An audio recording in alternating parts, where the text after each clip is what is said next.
Saat tugas kenabian datang pada Muhammad Sallallahu Alaihi Wasallam, maka Islam pun mulai disebar oleh Rasulullah Sallallahu Alaihi Wasallam.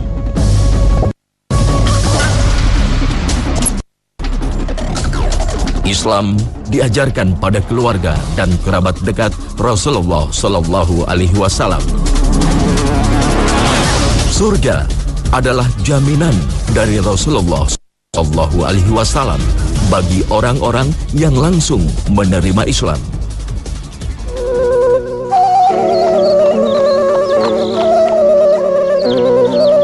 Di antara mereka ada seorang yang kemudian dikenal sebagai syahid yang berjalan di muka bumi. Dialah Thalhah bin Ubaidillah. Thalhah bin Ubaidillah berasal dari suku Doim, sebuah suku yang sama dengan Abu Bakar As-Siddiq. Thalhah memiliki usia 25 tahun lebih muda dari Rasulullah Sallallahu Alaihi Wasallam. Artinya, saat kenabian datang pada usia Rasulullah Sallallahu Alaihi Wasallam yang ke-40, Thalhah masih berusia 15 tahun.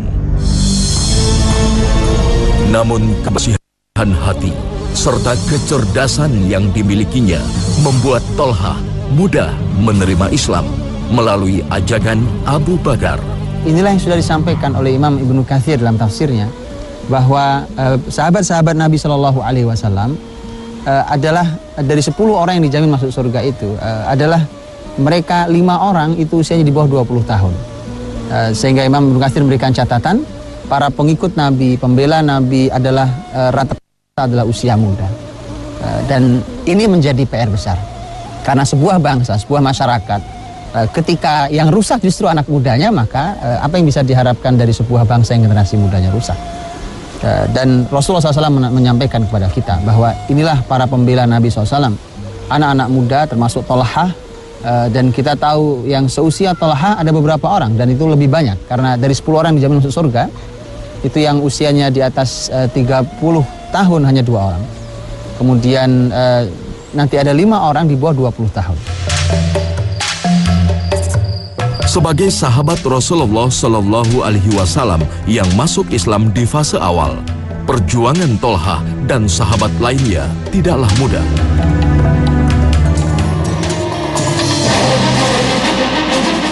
Di saat orang-orang masih ragu dan menentang ajaran yang dibawa Rasulullah Sallallahu Alaihi Wasallam, mereka justru telah merelakan jiwa dan harta demi membela sang pembawa kebenaran.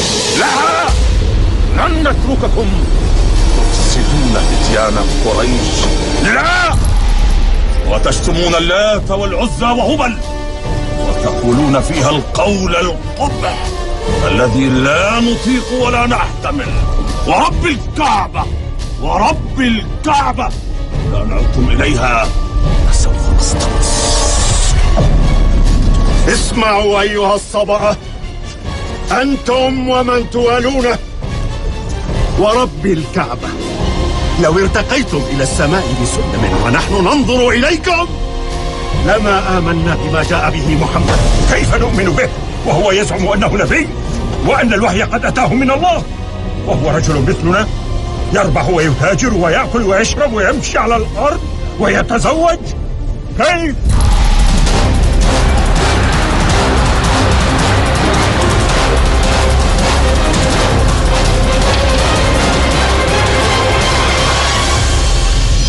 Thalhah yang berasal dari keluarga kaya dan terpandang tak luput dari aksi kekerasan kaum Quraisy.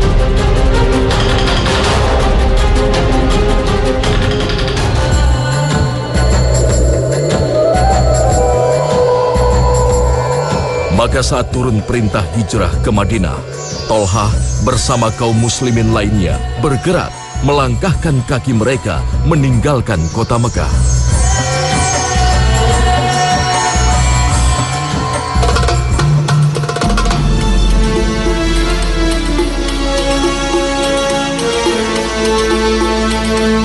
Perjuangan Thalhah sebagai seorang mujahid terus menghiasi perjalanan dakwah Rasulullah Shallallahu Alaihi Wasallam.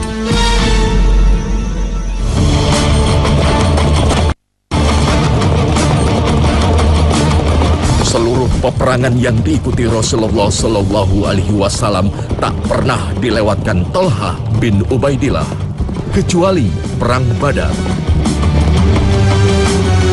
Karena pada saat itu Thalhah ditugaskan Nabi sebagai pengintai kafilah dagang Quraisy yang menuju Al-Haura di wilayah Syam.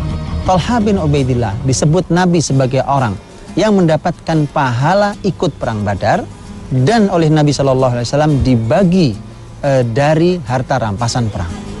Ini hal yang menarik buat pelajaran bagi kita semuanya. Habasahumul udhr, kata Nabi, mereka tidak ikut bukan karena tidak mau, tapi karena mereka punya halangan, mereka punya udhr. Dan inilah yang oleh Imam Nawawi rahimahullah ta'ala dalam Riyadhus Shalihin, kitab yang sangat kita kenal, dimasukkan hadis ini dalam bab al-ikhlas wa ihdharun niyah, bab keikhlasan dan menghadirkan niat. Apa artinya? Artinya adalah kita mungkin sekali waktu berhalangan dalam beramal, tetapi jangan pernah niat kita berhenti untuk melakukan kebaikan-kebaikan itu. Dan disinilah yang sejalan dengan apa yang disampaikan Rasulullah SAW, bahwa niyatul mar'i khairun min amalih, bahwa niat seseorang lebih baik daripada amalnya.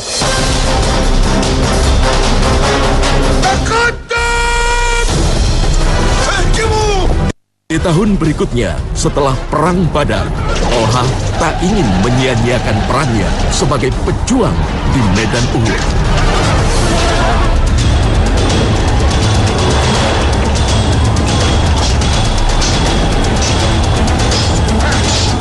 Saat perang berkecamuk, terjadi kekacauan formasi pasukan pemanah di barisan muslimin. Akibatnya, muslimin kewalahan menghadapi pasukan musuh. Rasulullah Shallallahu Alaihi Wasallam pun menjadi target utama musuh untuk dibunuh.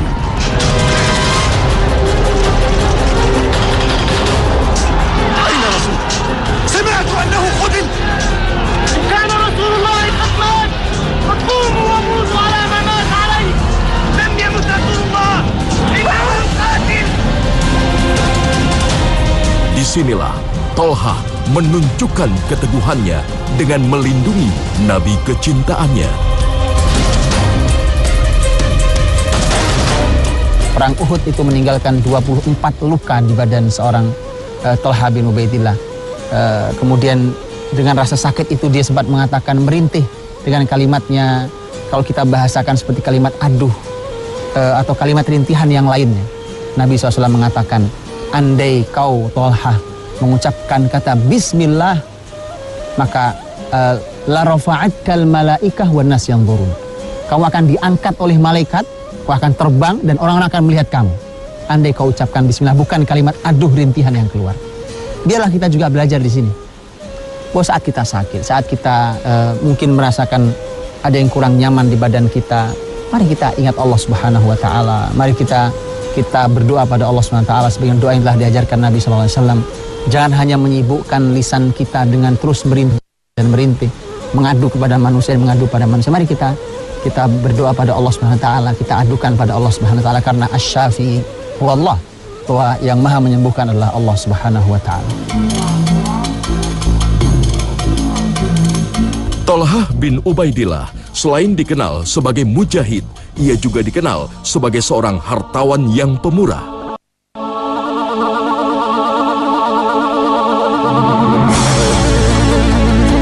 Profesinya sebagai pedagang yang sukses telah mengangkat status perekonomiannya. Tapi kekayaan yang dimilikinya justru ia jadikan sebagai bentuk lain dari jihadnya. Harta-harta yang dimilikinya banyak ia gunakan untuk kepentingan Islam.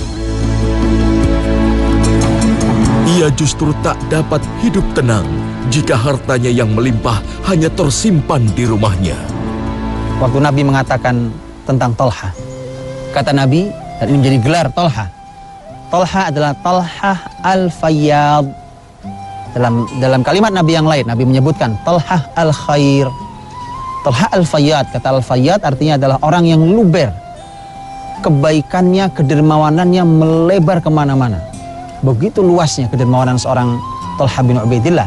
Atau Talhatul Khair, Talha yang baik. Ini disebutkan oleh Nabi SAW karena kedermawanan Talha. Allahu Akbar, Allahu Akbar. Hari-hari selanjutnya dijalani Talha dengan kemuliaan dan kerap mengikuti sunnah Rasulullah Sallallahu Alaihi Wasallam. Assalamualaikum warahmatullahi. Assalamualaikum.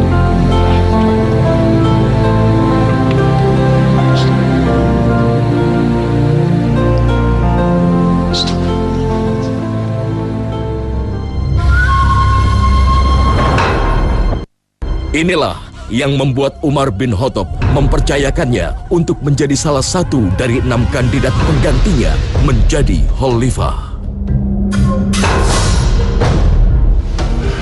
ادعوا عليا وعثمان والزبير وسعدا وانتظروا أخاكم طلحة 3 أيام فإن جاء وإلا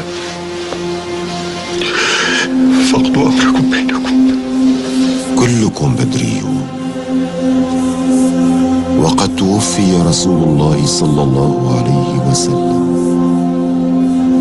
وهو راض عنكم، وكلكم تصلحون لهذا الأمر. اجتمعوا في بيت واحد وتشاوروا. وابني عبد الله بينكم للشورى فقط، ليس له من الأمر شيء. تشاوروا 3 أيام، ولا يأتي اليوم الرابع إلا وعليكم.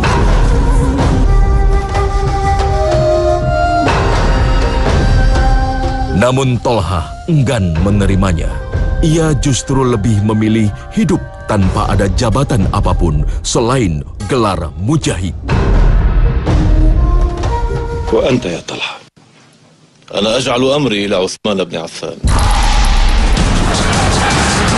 Tanggal 16 Zulhijjah tahun 35 Hijriah menjadi tahun kesedihan bagi umat muslim.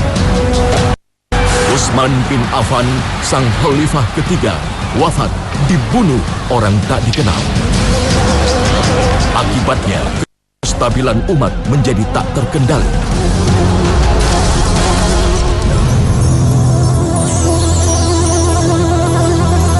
Ali bin Abi Thalib kemudian dibaiat sebagai khalifah pengganti.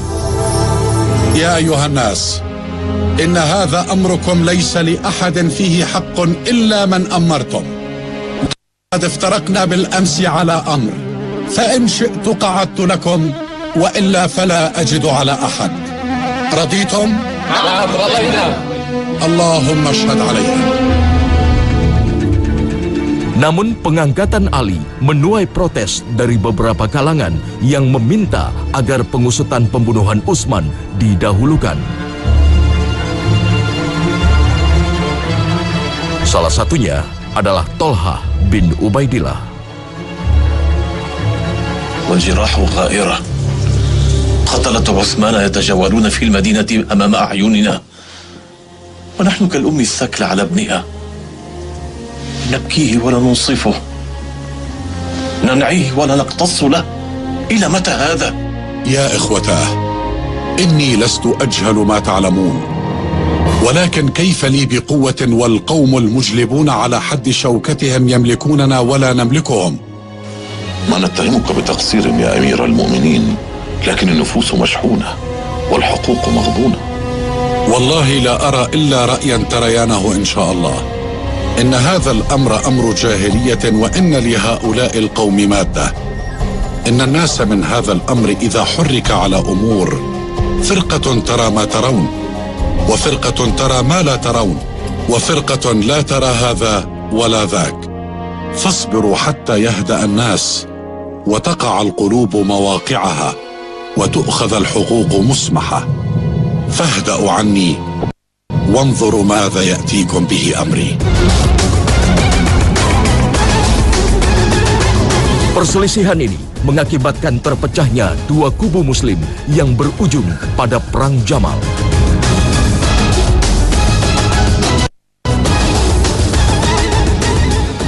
أيها الناس،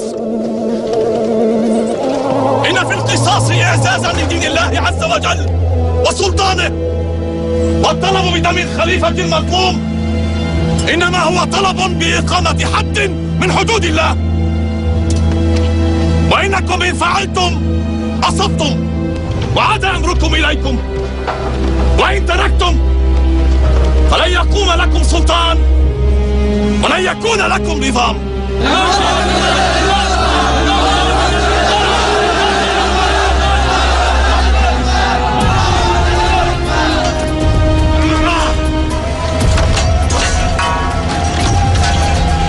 ليس منا من أنشب قتالا.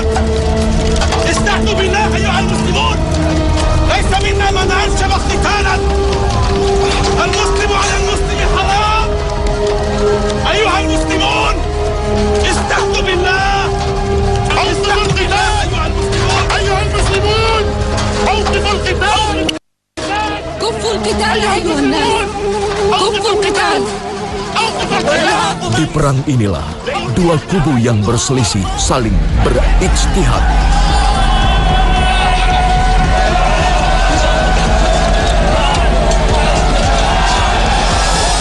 Namun Tolha yang sempat terbawa arus pertikaian kembali menyadari bahwa perpecahan umat muslimin tak seharusnya terjadi.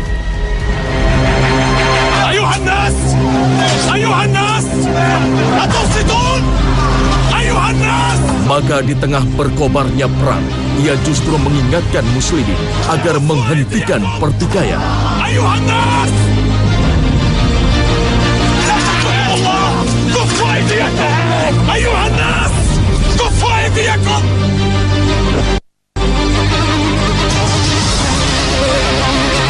ناشدتكم الله أيها الناس كفوا أيديكم عن القتال.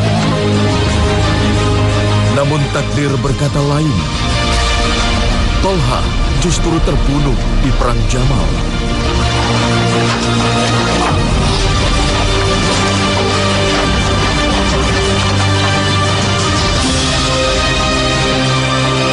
إلي يا عباد الله.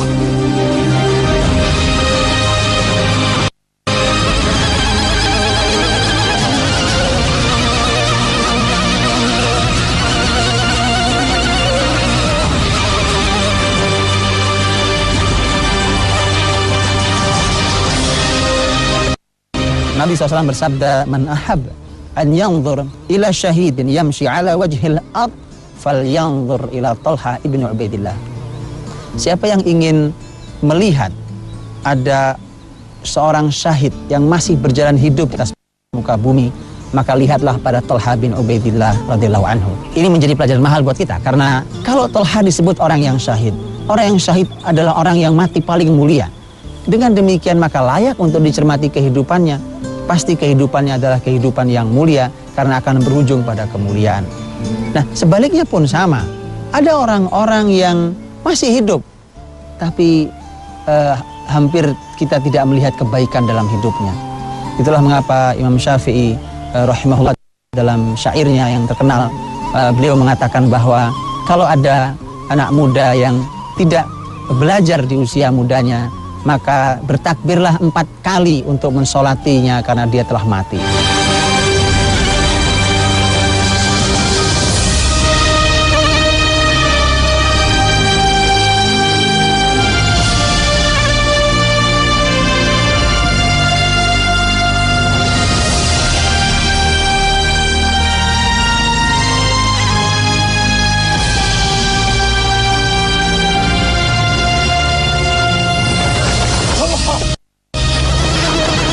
فليساعدني أحدكم أيها المسلمون، فليساعدني أحدكم طلحة جميع.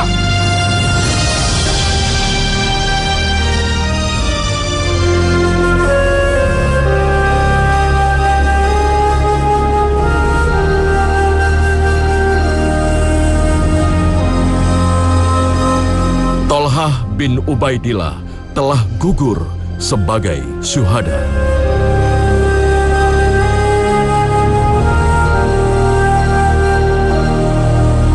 Sang syahid yang berjalan di muka bumi kini telah berjalan menuju kehidupan abadi.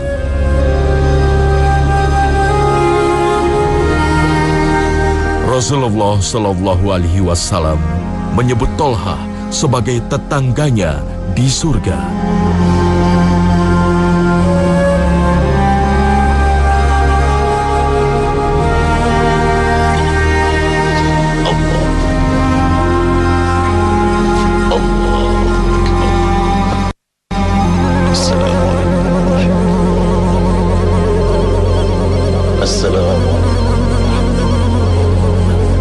Rahimahullah, Tolha bin Ubaidillah